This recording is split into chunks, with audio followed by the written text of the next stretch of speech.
Kumusta po tayo? So we are all here, no, in breakout session 1.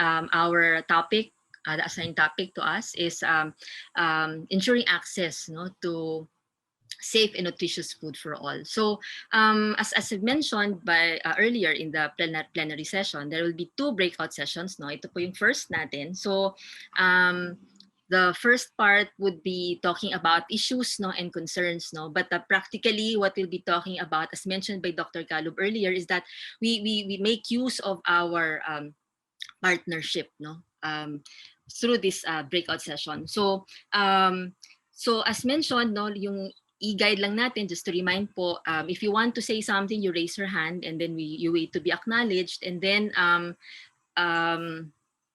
you will be given, no, each panelist would be given 2 minutes to elaborate on topics that they're going to share, no. And then if possible, no, can you please put your selves on mute mode, and then we will just call you later as you respond to some of our discussions. Okay, so maybe what would be good is since most of parang the whole time magkakasama tayo, no, especially with the panelists, the other members kasi can transfer to other breakout groups. So it would be best, I think, to introduce ourselves first, no, so that magkakakilala muna po tayo. So simulan ko po siguro. Ako po si Sherry Marasigan from Agricultural Systems Institute ng UPLB. I am one of your facilitators for the breakout sessions, no, for the day. May I call on the other members po of our team, Dr. Africa. Good morning, everyone. My name is Laila Sakdaran Africa, and I'm the co-facilitator of this track 1. Magandang umaga po. Thank you, Dr. Africa. May we call on Dr. Kando. Good morning. Thank you. Okay, thank you. Thank you, Sir Kando. May we call on Ma'am Jessa Aquino. Hello po, good morning. Thank you. May we call on Mr. Carl? Sir Carl? Hello po. Good morning po. Good morning sa inyo. Sir Carl. And then si Sir Jason. Good morning po. Okay, thank you po. Kami po yung makakasama niyo for today. But it would be very, very important. So makilala po natin yung panelists natin for this morning. No? So as I call you po, please introduce yourself briefly, and then the sector that you are representing and the organization that you belong to. Okay po? Let's call on Sir Rafael. Rafael, are you there po? Yes, ma'am. Good morning. I'm Mr. Rafael from Pampanga State Agricultural University. I'm the Director for External and International Affairs of the university. I'll be representing the academy in this fund. Okay, thank you, Sir Rafael. Now we may call on Ma'am Carmen Kabiling. Ma'am Carmen, are you there po? Yes. Yes, I'm here. Hi, ma'am. I'm Carmen Kabling. Ay, Kabling pala, ma'am. Oh, sorry po, Kabling. I'm the chairperson. Yes, it's all right. Many people misuse that. Anyway, I'm Carmen Kabling, Farmers Association here in Quezon. Well, I represent the organic sector in my province. And good morning, everyone. Thank you, Carmen. May we call on Sir Carlo Magno Aguilar? Hi, good morning, Sir. everyone. Ako po si Carlo Aguilar from San Fernando, Pampanga. I am the owner of Fresh Herb. We supply herbs to restaurants and hotels. And I'm also the owner of Organic Growth, a farm business consultancy that develops urban gardens and manages farms for organic farming. Okay, thank you, sir. May we call on Sir Ian Inverno? Hi, good morning, everyone. I'm Ian. I'm from Healthy Options. I'm the business head of the company for local and fresh produce. I represent the private sector. We are the retailer. We are a retailer of all natural and organic produce or products from the Philippines. Thank you, sir. So may mga representatives na well represented po na may academy, may private sector, may sa farm. Okay, let's call on Ma'am Shen Maglinte. Ma'am Shen? Are you there po, Ma'am Shen? Ma'am Shen. Balikan po natin si Ma'am Shen, no? Sir Anton, are you there? Sir Anton Dignadice? Sir Anton? Are you with us po? Okay, so tawagin po muna natin si Ma'am Imelda from FNRI. Ma'am Imelda, are you there? Yes, good morning, Yan, everyone. good morning po. This is Imelda Angeles Agdepa, the Director and Scientist 2 of the Food and Nutrition Research Institute. It's actually the research arm of the government in terms of food, nutrition, and science and technology. So with me is actually Dr. Milflor Gonzalez. Dr. Milflor? Good morning po. I'm Milflor Gonzalez. I will be joining Dr. Agdepa. Marami pong salamat. Thank you po. Good morning po. And then we have another Ma'am Imelda here, no? Ma'am Imelda from TESDA, are you here po? Good morning po, ma'am. Hi, good morning po. I'm not Imelda actually, but I'm with Director Imelda Taganas from TESDA. So, medyo na ano lang po yung connection niya. So, I'll be joining her also. I'm Miss Bernadette Albino po. Ma'am Bernadette po, ma'am. Okay. Sige, ma'am. Thank you very much po. Ay, but tawagin lang po natin, baka nandyan po si Ma'am Shen. Ma'am Shen Maglinte. And Sir Anton Dignadice. Okay, anyway, baka po nahahabol na lang po sila. So, welcome po no to Action Track 1. As I mentioned po, we will be talking about the topic on ensuring safe access to safe and nutritious food for all. So, very interesting topic, no? So, this track po, yung track po natin kung saan kayo nagbe-belong, actually yung iba't ibang tracks are all synergistic, no? They're all interconnected with each other. So, what we will be doing for this whole yung dalawang breakout sessions would be, the first part will be threshing out issues and concerns no related to the sector that you are representing in relation to organic agriculture, and of course dito sa track na ating i-discuss. And then the second part po will try to see how we will be able to address the issues no that we have identified. So I think very important po yung first breakout session because this would lead no dun sa mga succeeding activities natin within the morning. Okay, so let's go on to the next slide, Ma'am Jessa. Okay, so as you can see, we'll be talking about issues and concerns, no? So ano po ba yung nilalaman ng ating Action Track 1? So the goal here is of course to enable all people to be nourished and healthy.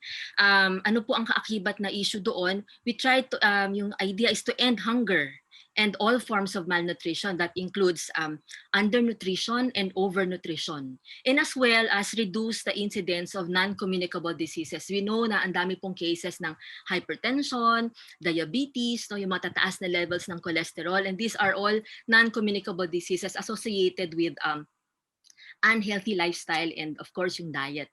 Another point, yung idea of equity, no? So all people at all times need to have access to sufficient quantities of affordable and safe food products. So how do we address this? We try yung idea of increasing the availability of nutritious food. We make food more affordable and reduction of inequities in access to food. So in relation po dito sa ini-encompass ng track 1, ng Action Track 1, ano po yung mga nakikita po ninyong issues, challenges, and concerns ng inyo po mga sectors na nire-represent para po na medyo nagiging hindrance po on achieving this idea of ensuring access to safe and nutritious food for all. So pwede po ba nating tawagin po isa-isa no yung atin po mga panelists no? Ano po yung mga nakikita niyong issues? Meron po bang gusto mauna or pwede po ba akong tumawag na? Pwede ko po bang simulan kay Sir Rafael sa academia po? Yes, ma'am. So the academe has a lot of venue to answer this track. Sa university, we do have sa Pampanga State Agricultural University, we have a R&D center dedicated for organic agriculture. We call that the ALIAS Center. ALIAS stands for alternative low-input agricultural systems center. The main problem usually in the academe is the transferring of those technologies to the farmers. Usually po, during our extension activities and training activities, medyo mababa ang adoption rate ng ating mga farmer stakeholders ng mga technologies. We offer a different, a very wide area to answer this, from production side to processing side, even to the nutrition side. Unfortunately, that's our main problem is yung pag-adapt ng ating mga different stakeholders doon sa ating mga knowledge and technology na ibinibigay sa kanila. Thank you, Sir Rafael. So yung idea of low adoption rate po no ng mga farmers in terms of knowledge and technology, no? Tama po ba yung intindi ko, sir? Yes, ma'am. Okay. Sir Rafael, salamat po. Si Ma'am Carmen, ano po ang mga issues na kinakaharap niyo po and challenges po? Okay. Well, from the point of view of the farmer, and from the point of view of us doing certification, because I am from PGS system, no? Maraming challenges actually sa farm level. Ang unang-una yung problema sa organizing the farmers to produce more. May mga adapters. I cannot say marami, but there are adapters, but how to organize them to synchronize their production such that maalis dun sa mindset na kung ano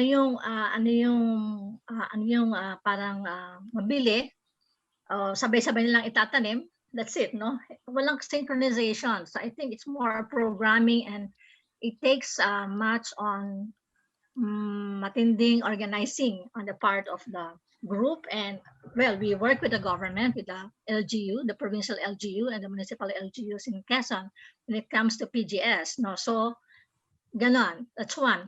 Another one is marami kaming mga here in Quezon, there's a lot of, I have to say this, there are many accredited, no, learning sites and organic learning sites and organic areas accredited by many line agencies of DA.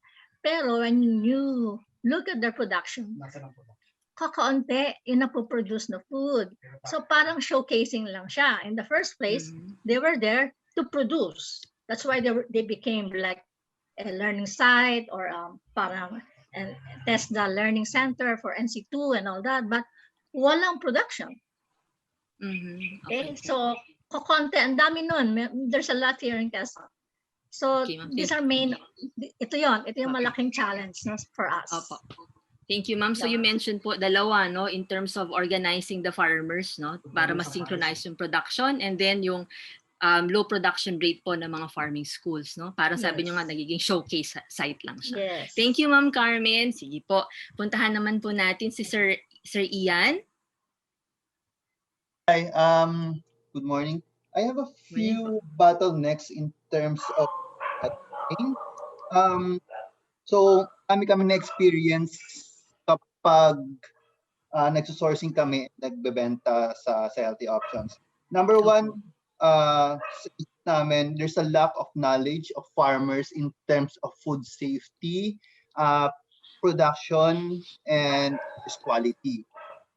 What do I mean on food safety? Para kasing they're just growing organic products without what do you call this? Understanding the concept, bakit nila ginagawa. May mga concepts sa organic agriculture. Example, the rotation of the soil. Hindi nila ginagawa kasi hindi nila naintindihan bakit kailangan.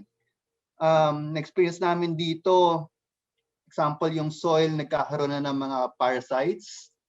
So lumilipat na siya sa mga livestock natin.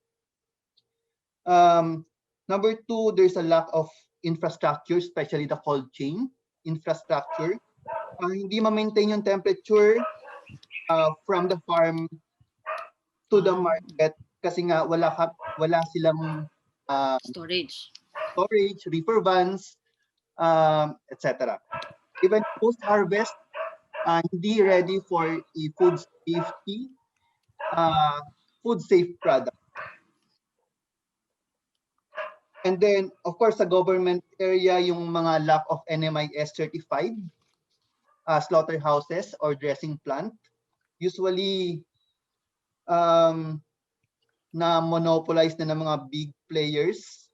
So kapag yung mga small players gusto magpa-dress or magpa-slaughter ng mga livestock, hindi sila ma-accommodate. So yung mga small slaughterhouses or dressing plants sana na pwede for small players kaso hindi nga Hindi ma-accommodate. Hindi ma-accommodate.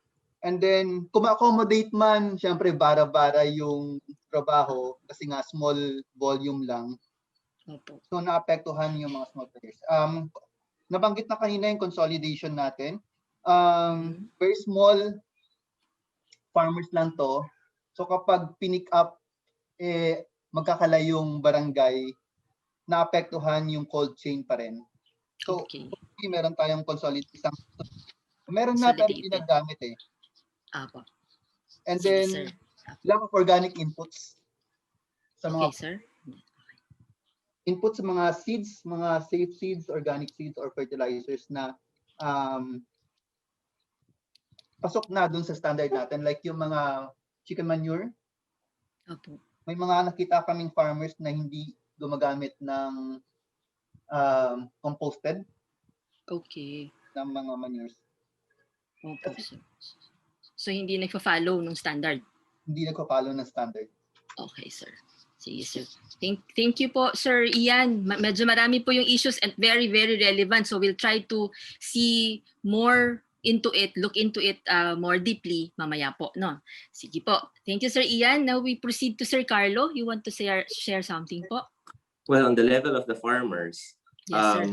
Of course, the market, kapag kasi magkaiba ang market ng organic saka ng synthetic. Pero kung titignan mo dahil walang gaano market sa organic, minsan pupunta rin yan sa synthetic. And farmers are always at the mercy of beheros. And whatever the price dictated by the beheros, wala kaming choice. For example, sa talong lang, ngayon 10 pesos na lang ang per kilo. Primera yun. Kung segunda yan, 5 piso na lang yan.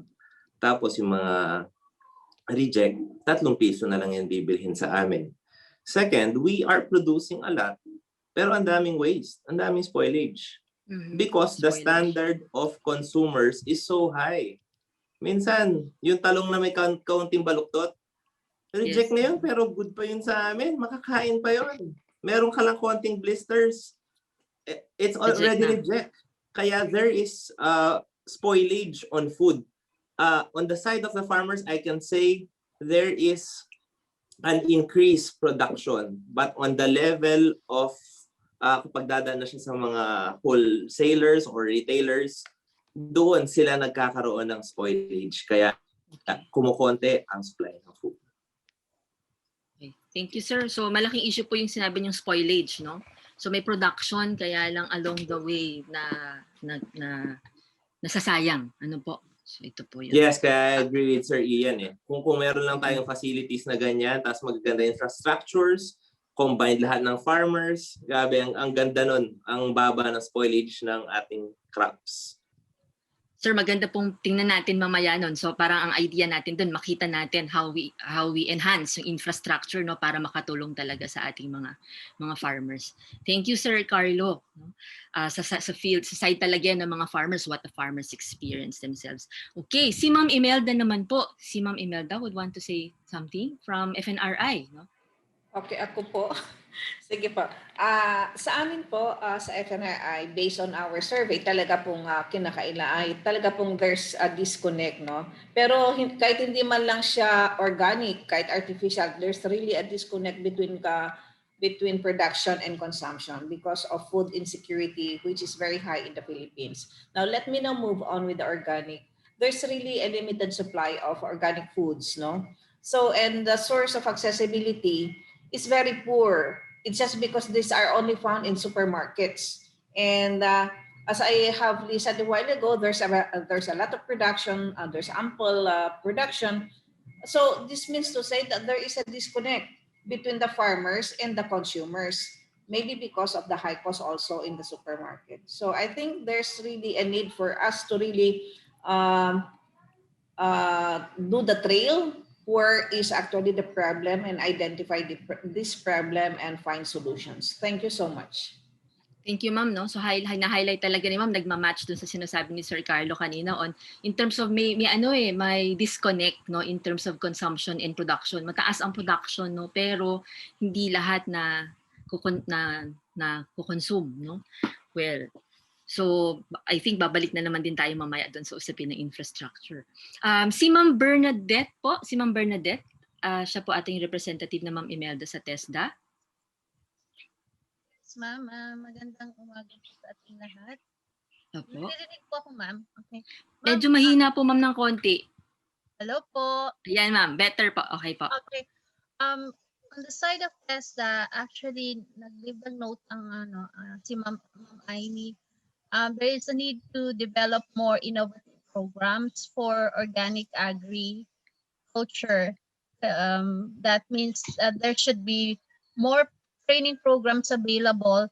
So sa TESDA po kasi for us to come up with program, we need to first establish so-called competency standards.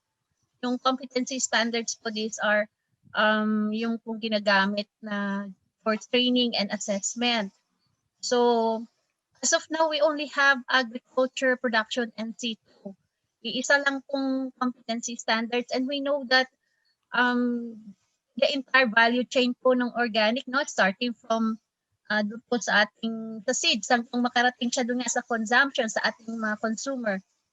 So along this line, yung pong value chain, there are different competencies or skills required from production farming, going to processing, to marketing, to dispersal, transportation, and everything. So lahat po nakasama dyan. So kailangan lahat po ng mga skills required on those specific areas po na included sa value chain flow, ma-identify natin in order to come up with different, appropriate programs, even innovative programs, yung syempre naka-anchor na po tayo sa mga whatever is yung application ng modern technology.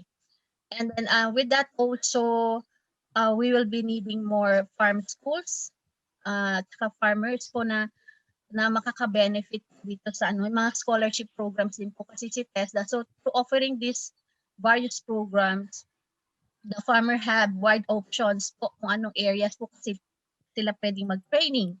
If they want to processing, kasi nga po if may mga spoilage or let's say sa transport, sa warehouse, sa marketing, so there are different areas to be trained kung saan po sila pwedeng mag-train. And another thing that that is need to be yung pong tinatawag natin yung collaboration po. Siyempre sa TESDA po we need to collaborate with other agency kasi like when we have our training, we need also facilities. We also need experts to do the training and also to be an assessor. So those things po are the basic requirement po when we have our training. So yun po. So more standards, more training programs po to respond to the entire value chain. Thank you so much, ma'am. Thanks, Ma'am Bernadette. So clarify ko lang, ma'am, so sinabi niyo parang malinaw naman sa ating yung value chain eh. Kaya lang ang problema is that there are limited trainings, no, na tumutugon dito po. Tama po ba? Yun po ang inyong essence. And then you also mentioned yung lack of collaboration in terms of experts po and assessors na makakatulong po sa TESDA. And even, ma'am, yung ating mga facilities can be used as for training purposes po. May collaboration din po tayo. Okay. So in terms of facilities din, ma'am. Yes, ma'am. Thank you, Ma'am Bernadette. So meron po pa po bang iba? Si Ma'am Shen po ba ay nandyan? Baka po nandito naligaw sa ibang track kanina si Ma'am Shen Maglinte. And Sir Anton? Wala po. Sige po. Meron pa po ba kayo, baka may habang nag-share po yung iba nating mga kasama ay meron pa po kayong naaalala na gusto nyo pong i-share pa ng mga issue as others were sharing their pieces, baka meron po kayong nakarelate pa po kayo Sige po, baka meron pa kayong gustong sabihin. Sir Carlo, meron kayong gustong sabihin? Yes, Sir, sige kasi po. napansin ko lang na yung mga farmers na synthetic, alam niyo bakit sila nagsisynthetic? Kasi ang lakas ng mga ahente sa synthetic. Kapag may problema yung farmers, tawag yan agad sa ahente. Boss, may uod yung talong ko. Ay, sabihin ng ahente, Prebaton yan, Prebaton. Kaya meron kang aphids. Naku, spray ka lang ng Lanate 250, sabi nila. Ang bilis. Pero wala akong kilalang ganong organic. Wala pa akong natawagang hotline na napakabilis sumagot na kailangan mo ng EM5, kailangan mo ng fermented na madre cacao. Wala ako na nakikitang ganun. I just hope kung meron tayong, kasi gusto ko yung sinabi si Sir Rafael. They already have the R&D. Unfortunately, hindi umaabot yun sa amin. Sabi ko nga, there was one time I even asked a student from UPLB, do you have a library in UPLB where I can access all of your research? Dahil hindi ko sila alam. Pero sabi niya, Kuya Carlo, hindi ko alam kasi kailangan mo pumunta doon. I just hope if we can have that R&D and translate it in a way that farmers like us can understand. Napakaganda siguro nun. Ewan ko, lumalampas na ba ako sa pero that's one collaboration na nakikita ko. Thank you, sir. Actually, yun po yung isa sa mga in connection na po sa sinabi ni Sir Rafael, no? Andyan naman nga yung R&D but still hindi siya natatranslate at hindi siya tuloy na utilize properly ng mga farmers. And I think siguro yung paano ba ito, access pa rin, sir, no? Access doon sa merong may alam, doon sa knowledgeable about organic agriculture. Yun po siguro, Yes. sir. Tama po ba? Yung po ba Correct. yung essence? Okay. Salamat po, Sir Carlo. Meron pa po kayo ibang gustong idagdag? Si Ma'am Carmen, meron pong gustong sabihin. Hindi ko makita yung raise hand dito sa okay lang, ma'am. Sige po, nakita ko po kayo. Okay, sige. May nabanggit kanina dun sa lack of knowledge on food safety, ganyan. No? I think yung taga healthy options, no? Ako naman, ang nakikita ko ay ang daming adapters, maraming gustong mag-adapt o marami na rin adapters ng organic. Kaya lang, yung level of commitment to organic, the principles of organic, ito konti, liit lang. So, ang nakikita ko dito ay pagpapalalim o pagpapalawak noong prinsipyo, yung sinasabi natin na 4 principles, no? Kayo ba dyan, ang environment, lahat, health and all, no? Yun, yung ganong shift kasi, hindi lang tayo pumupunta sa organic because ang promise ito ay yung economic benefits, no? Sa una pa lang, ganun na eh. Pero, yun siguro pagpapalalim pa nito and I think malaki ang magiging papel nito ng mga sa training na mas palalimin pa siya, hindi under the technology, there are so many technologies available, pero yung pagpapalalim ng commitment sa mga adapters nito, yun nakikita ko matinding problema. That's why nag-shift pa rin sila pag nagkaroon ng problema, pa rin, ma'am, no? back to balik pa rin sa conventional. Yun. Okay. Thank you, Ma'am Carmen, sa na yan. Tama, kasi para nangyayari, yung, ano ba tawag doon, wala sa puso at diwa ang pagiging pag-organic. Ganun po ba, ma'am, yung pumapasok doon? Para yung, sabi niyo, yung level of commitment, kaya nagsa-slide back to synthetics, no? Tama, yung level of commitment. Yes. Thank you, ma'am. Meron pa po ba gustong i-share? Gusto idagdag? Sir Rafael, baka meron po kayong gusto. Ay, sino po yun? Hello po, ma'am. But Jason po. Sir Jason. Actually, it was mentioned na rin po kanina yung about the price because sadly, organic produce should benefit from premium pricing po talaga dapat eh. But sadly, these farmers are just price takers. They have a weak bargaining power in terms of price. So, which I think related dun sa lack of available markets for organic food products na na-mention po kanina. And that is why farmers are not encouraged din po to produce organic commodity because of that, because of the price that they're getting. They're not really getting premium price from what they are producing. Thank you, Sir Jason. In terms of pricing, so medyo weak yung bargaining power. Parang ganun ba, sir? Tama ba ako? Yes po. Okay. Thank you, Sir Jason. Na-note po ba natin yun dito sa ating Jamboard? Nakasulat po ba siya? Dadagdag na lang po, Ma'am Jessa. Meron pa po na gustong i-share ang iba? Sa field po ng FNRI, baka meron pa pong kayong naalala. Nakita pa habang sinishare po ni na Sir Carlo, ni na Ma'am Carmen, at saka ni Sir Jason yung kanilang additional po na mga issues and concerns. Meron pa po ba? Sir Rafael, meron po kayong gusto i-share? Dagdag?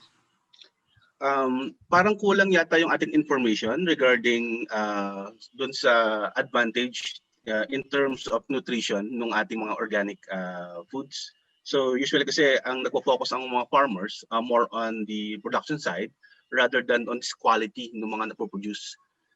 Isang selling point kasi ng organic products is more nutritious kasi yung ating napoproduce, as well as yun nga, walang pesticides, so mas safe sa natin para makain ng mga consumers.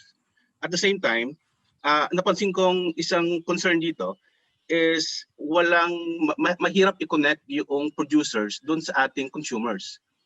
Basically, hindi nagmi-meet yung gusto noong consumer doon sa napoproduce ng ating mga farmers. So baka kailangan merong parang technological intervention in order to answer those kind of things rather than sa production side lang.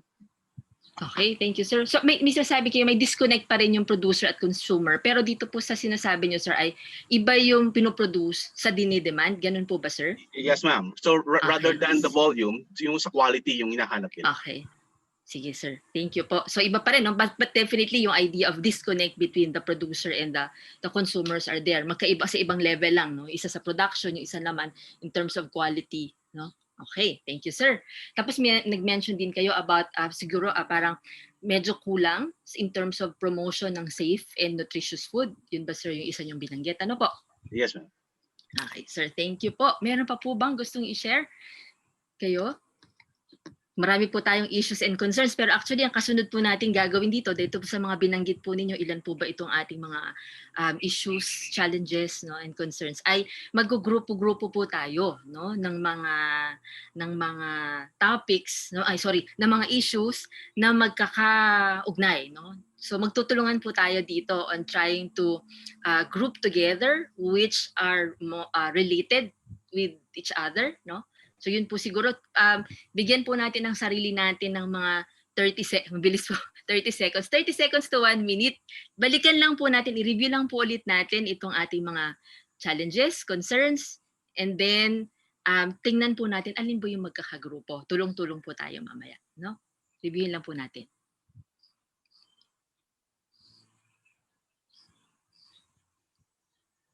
So meron po tayong knowledge and technology transfer to farmers. So issue po siya, no? Yung hindi nata-transfer properly to farmers. Second is the low technology adoption rate ng farmers. Magkaano po yun, ano? Magkamag-anak po.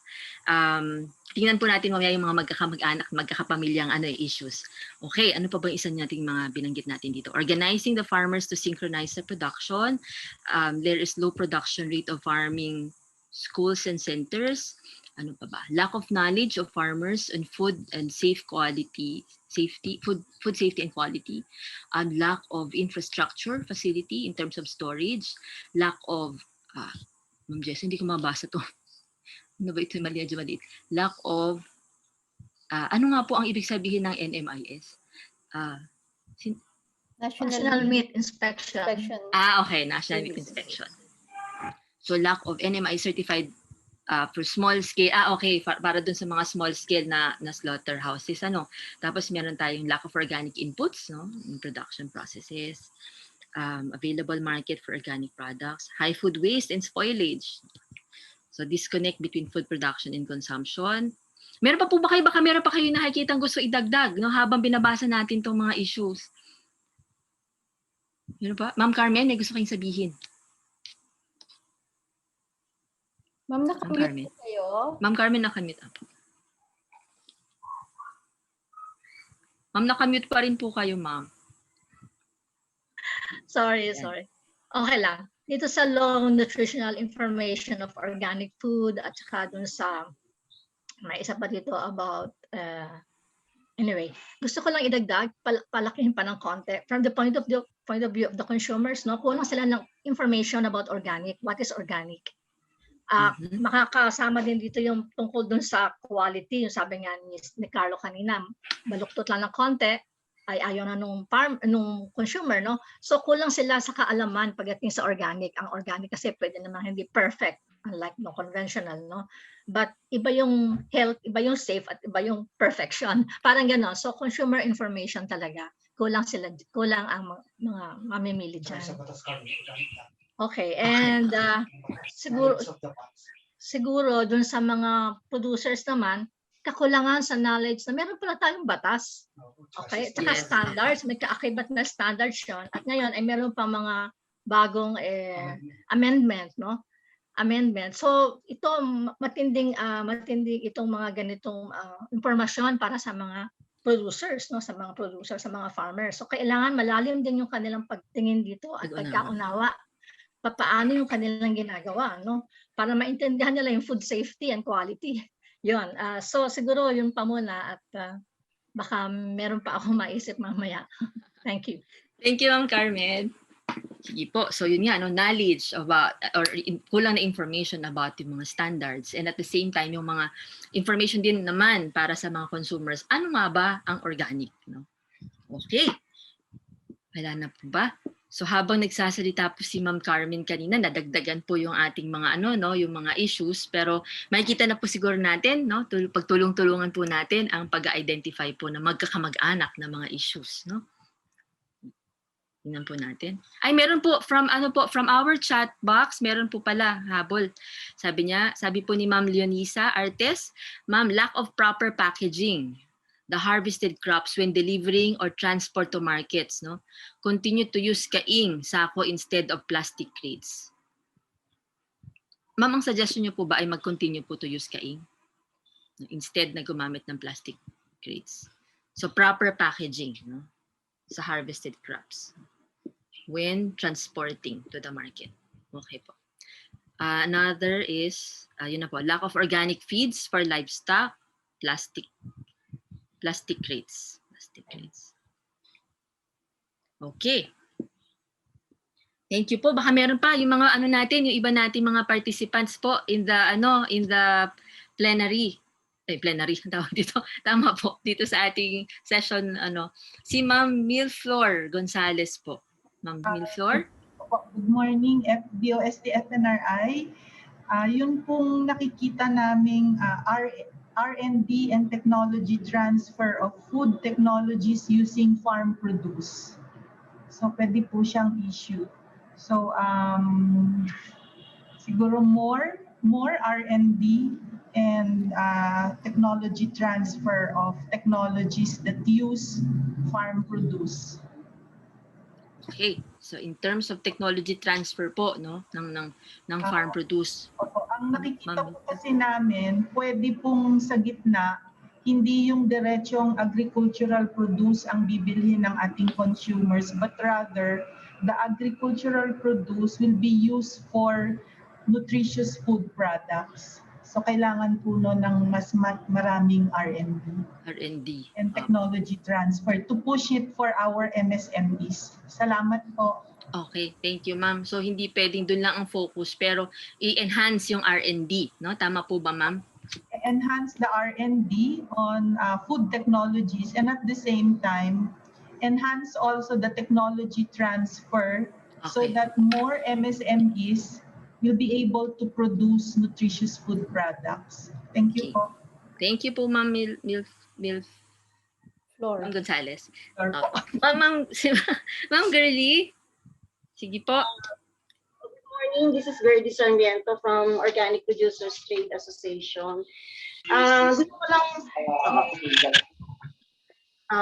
ko lang Hello, ma'am. Hello. Ma'am Girlie. Should I continue next? Ma'am, medyo may naririnig po kaming kasabay. Ma'am, pwede niyo pong i-chat po. We'll capture po your yung in the chat box. So lumabas natin itong mga issues and concerns. Maganda kasing balikan natin kasi may National Organic Agriculture Program. So i-revisit natin yon whether itong mga nakita natin mga issues and concerns ay meron ba siyang na-address doon or what o ano. So something ganoon ba? Kasi may program pero may issues and concerns na lumalabas. So baka mamaya yung program ng National Organic Agriculture Program ay may kakulangan at maaari nating i-improve yun based dito sa mga nakita natin issues and concerns. So yun lang naman. Thanks, Ma'am Girlie. So ano po, i-revisit, no? Parang revisit these issues vis-a-vis the NOAC. Yes, okay, ma'am. Sige. Thank you very much po. Sige, ma'am, pwede na po tayo siguro maggrupo-grupo. Ay, teka, last na po. Si Ma'am Bernadette po. I-acknowledge po natin si Ma'am Bernadette. Yes, ma'am. Ang isa pa rin nakikita ko, ma'am, from a mother point of view, no? Kasi dito nakita natin yung undernutrition and overnutrition. Parang, ano ba natin this relates to education starting dun sa mga bata mismo.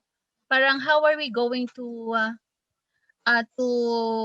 educate yung mga bata for themselves to be conscious of healthy living, eating nutritious food. Kasi nga po ay yon isa sa mga talaga challenges ng mga mother yan kasi yung pagpapakain sa kanila ng gulay or something like that. So parang it starts sa school, makakatulong din po yung education maging part ng curriculum. And yes, relating to that of course is yung ating yun na nga po pagdating po sa mga training naman sa higher level, may mga training programs tayo to support po yung mga ganitong in-depth learning or yung mga kailangan na learning po ng ating mga kabataan. Thank you, Ma'am Bernadette. From point of view naman ng mga nanay, no? So nandito na po, child education and eating nutritious food. Thank you very much po. So tingnan na po natin, no? Marami na po tayong issues na identify. Ilan na po ito? 8, 16, halos 20 na po itong ating na discuss na issue. So pwede natin siguro po i-grupo-grupo po natin sila together. Ano po ba yung mga nakikita natin ng mga common? Doc Lai, pwede niyo po akong tulungan, Ma'am Lai. Sige ba. Dito muna sa technology transfer, yung knowledge and technology transfer to farmers, technology adoption, yung kasama din siguro doon sa, so that's one, yung transfer. And then yung sa organization, yung at farmers point of view, yung synchronization of produce, and at the same time yung motivation, yung yung farmers side. Sige, ma. Sige po. Tingnan natin, ha. Grupo-grupo natin yung magkakasama. Yan po. So tama, no, in terms of adoption, technology transfer, ano pa ba? And then yung ano pa po ba nakikita natin? Sa the other yung production side, ito low production of low production rate yung sa mga farm schools nagiging siya, and then yung lahat ng issues on production because of lack of understand, again yung sa farmers point of view yon, lack of understanding in terms of organic agriculture, the standard, the laws, and may kasama din yung doon sa commitment, yung may dito sa chat group nakalagay na yung sense kasi nga depende sa presyo ng commodity, kaya somehow yung commitment nila to produce more organic and organic food are driven by economic magkano yung natin. Sige, ma'am, lagay natin so issue po yung value, no, yung low value price. Low value of price. Okay. And then pumasok na siya doon, and then yung sa ma'am, sa R&D, Research and Development. Siguro Opo, kasama ito, din po R&D. doon Kasama sa... na po siya dun sa unang part, Oo, ma'am? yes ma'am. Technology transfer, Technology research and transfer, development. yes. Opo. Okay. Kasi parang And then, magkakasama po siya from research and development to yes, opo. to translating it into actual Okay. output in production. Sige. So may dalawa na tayong major issues, no? Yung isa is on R&D, tapos yung isa on tama ba? Sa price. Lack of available market for organic products. Ito pong high food waste and spoilage of crops. Saan po siya papasok? High food waste. Sige, pagtulong-tulungan po muna natin. Habang gumagalaw ang ating mga sticky notes. Maganda din po doon, sige, baka po doon sa disconnect between production and consumption. Yan, apo. Yan, di po ba? Parang ito ang gusto ng consumer, ito ang iba yung meron, gusto ng produce, iba yung ginagawa. Ito yung at the same time, ito yung produce, hindi Okay. nga siya perfect, pero ang consumer medyo ang mas gusto nila mas magandang when in fact pwede naman kainin pa rin naman yung hindi masyadong perfect, parang yun yung kaya yan. For example, dumadami yung wastage, dumadami yung food so magkasama loss. po yan. Ano ma'am? Po yan, opo. Wastage, disconnect between food and food production and consumption. Okay. Sige, ano pa ba? Saan po pa tayo? Ito pong maliliit yung hindi ko mabasa. Ang hirap po ng maliit natin mabasa. So magkadugsong naman na po siya, Apo. Okay. Siguro yung isa din, yung incentives to produce, particularly yung organic inputs, yung mga training programs, yun siguro, yung collaboration of experts for training purposes, yung parang incentive to produce, baka po pwede po natin pagsama-samahin yun. Sige. Nasaan yun? Teka ma'am ha. Okay. Yung Makita mga inputs, yun, ito po. Lack of organic inputs in production processes. Ayan, hinahanap ko, hindi ko makita. Ayan, Kasama din po siguro ito doon sa yung ating lack of proper packaging. At the same time, yun pong lack of facilities, di ba? More on lahat po nung natin. Apo. Yung infrastructure, yung sinasabi natin kanina about storage, no? Apo. Saan po ba yun? Okay. Saan na po yung storage natin? Ilan na po ang ating mga major issues natin dyan? Ito pong natin, lack of collaboration of experts for training purposes. Sa R&D, sa training and R&D na po ito natin ipasok to, no? Tingnan muna natin. Ilagay muna natin siya doon, ma'am. I-park muna natin siya doon, Kasi ito yung sinabi nung from TESDA ito no? Apo. Ano pa ba? Low production rate of farming schools and centers. Doon din po yun sa ma'am, sa yung doon technology transfer din po. Technology transfer, doon na rin, Kung nag-highlight po sila ng more on sa training programs. Sige, ano pa ba? So, Ma'am Jessa, ito pong lack of collaboration of experts, lipat na rin po natin doon. Tama? Magkasama na rin po sila. Sa R&D. Yan, okay. So ano na po itong mga groups natin na? Teka muna ha, balikan natin. Sabi ni Ma'am Carmen, baka pwede natin i-group ang issues based on technology, market, or marketing concerns, consumer education, information, and research. Okay. Sige, opo ma'am. Tama nga po. Pwede yung technology, one aspect, market and marketing concerns, and then consumer education. So meron tayong tatlong major issues. Sabi ni Sir Dr. Villancio, yung infra at packaging ay siguro dapat kasama dun sa losses and wastage. Opo, sir, tama po. So ilagay natin yung infra and packaging ay kasama dun sa losses and wastage. So tingnan natin ulit yung concerns, no? Mag-grupo na ba natin in terms of consumer education and information? Ito na po yung dito sa natin, ay hindi pala ako naka-share screen. Dito po ito sa yung R&D natin. Tama po ba ako? Sa sinasabi ni Ma'am Carmen?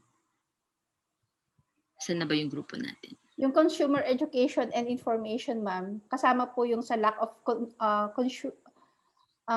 of consumers understanding or on food safety and quality standards. Opo, ma'am. Kasama po siguro yun sa Pwede na po nating isama siya. Consumer education, yung low nutritional information of organic food products, kasama po sa consumer, consumer education and information. Ano na lang hindi natin nag-group, bali po? Ayun. Yung child education on eating nutritious food. Child education, papasok na po papasok na rin po siya dito sa sa consumer education. Opo. Ma'am? Yes, ma'am. Consumer Kasi, education na siya, no? Opo. Barriers po yan na hindi mapakain ng maayos ang ating mga bata. Opo. Okay. And then, okay. Nasaan na ba? Low nutritional, okay. Disconnect between food production and consumption. Sa marketing po, no? Marketing issue siya, marketing concern. Tama po ba? Yes, ma'am. Kasi hindi siya na-market.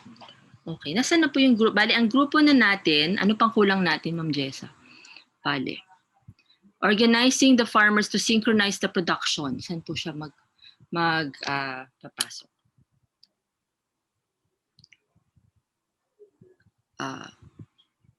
So, ito na po yung groupings natin. Tama po ba? Kasi yes, natakluban na, nagpatong-patong na po siya. Yes, okay. Color lang po namin. Sige. Okay na to, Ma'am Jessa. Bali, ang grouping natin, meron tayong na-identify na ilan to? So, issues natin is 5 major ba?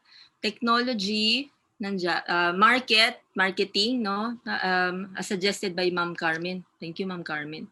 And then in terms of consumer education, and then research, no, R&D. Ano to iba? Meron tayong issue kasi nung sige, habang nagko-color tayo. Sige, ma'am. Last 8 minutes daw tayo po.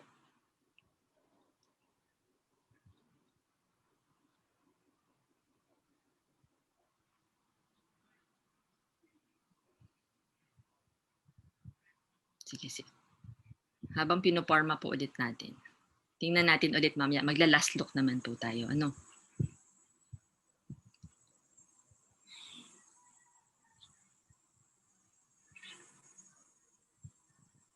So, Ma'am Jess, sa bawat color, yun po yung isang challenge, no? Isang major challenge.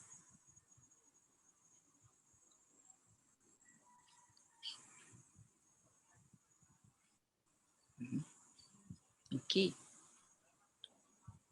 Mama, tanong ko lang dahil yes, Sir Carlo. Inaayos lang. Opo.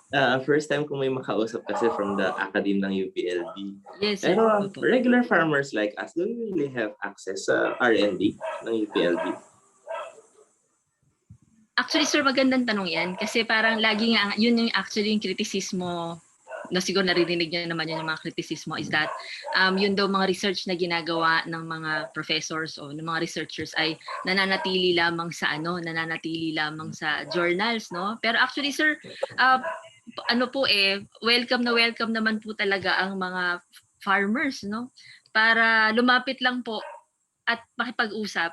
Yun po ang mas magandang partnership at collaboration po. Mas maganda po yun kasi makakatulong po yun.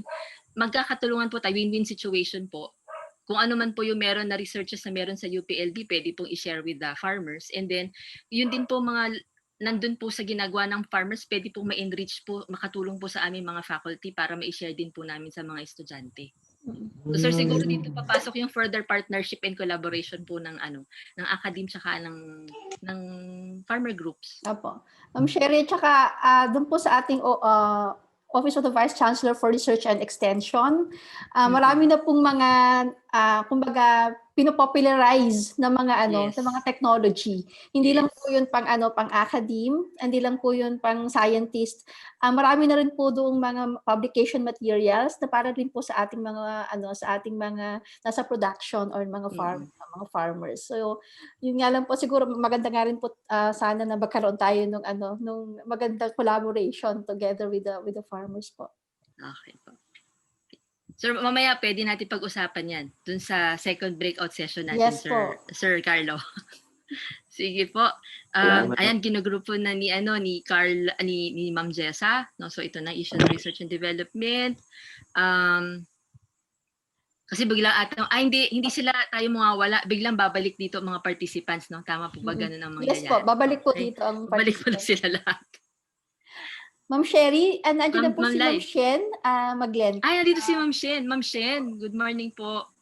Good morning po sa inyo. Sir pala. Sir pala. Sir, sorry po. It's okay.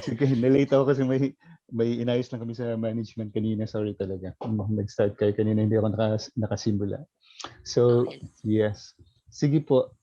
Na-appreciate ko po yung mga problems na nilagay niyo dito. We have last 5 minutes. Pero suffice to say, kami sa Sibat, ang pinoproblema talaga namin ngayon, yung paano yung pag sasabihin natin gawing efficient at saka productive yung market link. Sa production side, medyo okay na tayo sa karanasan namin. Yung na lang talaga, local at saka yung national market, yung medyo hindi namin ma-perfect.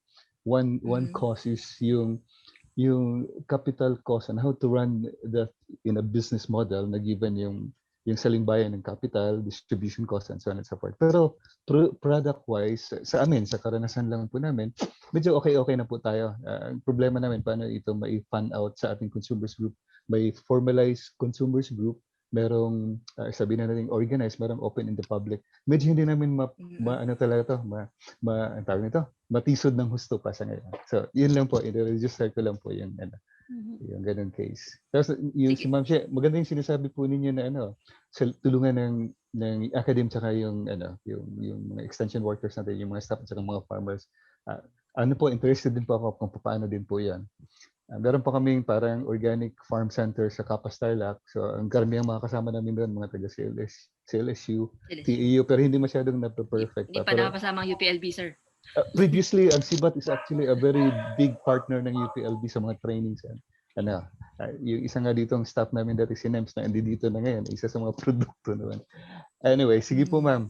Thank you Sir, very much. Sir, papag-usapan natin mamaya sa breakout session 2. Marami tayong time to discuss about yes, further pa. Yes, ma'am. Yes, ma'am. Salamat po. Thank you po, sir, din sa input. Okay. So, meron na tayo, nandito na, nagrupo na po ni na Ma'am Jessa, no? So, in terms of research and development, production and consumption, nawala. And, saan ba yung isa natin? Okay. And, ano po yung isa natin?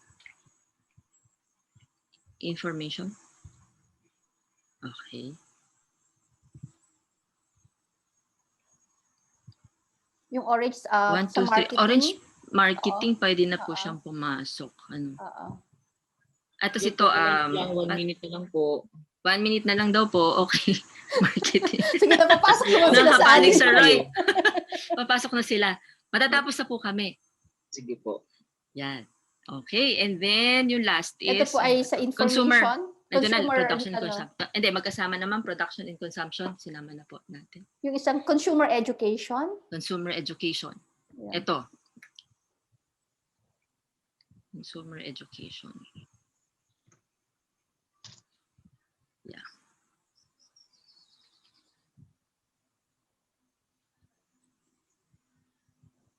Mas mapapolish natin siguro siya later.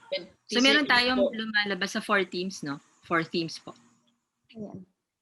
Pumapasok na po sila. Pumapasok na po ba sila? Yes po, okay. Pumapasok na po sila. Sige, salamat po. Thank you very much po sa ating track 1. Magkikita-kita po tayo ulit mamaya.